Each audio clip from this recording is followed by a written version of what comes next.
I'm Dr. Nolte, and this is Blind Politics. Number 5 on the list is former Secretary of State Mike Pompeo.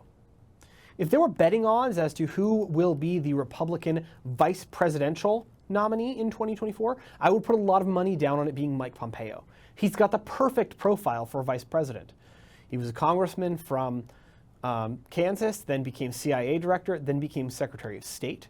He's well-spoken, has a military background, knows a ton about foreign policy, and has some very well thought out views about Russia, China, and the other threats facing the United States.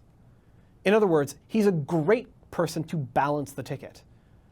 But foreign policy is not the best lane to run from when you're actually running for president.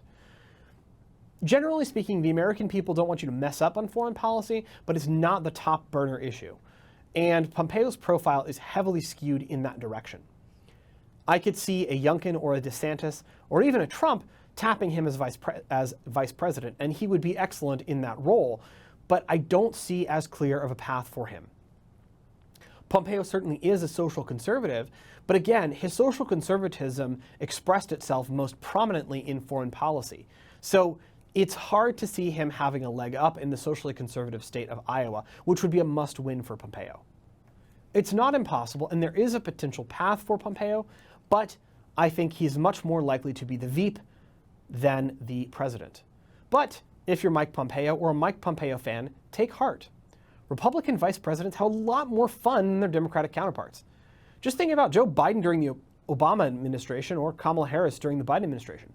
They hardly ever get to do fun things. Whereas George H.W. Bush and Dick Cheney, and of course, Mike Pence, had a significant policy impact on the administration of which they were a part.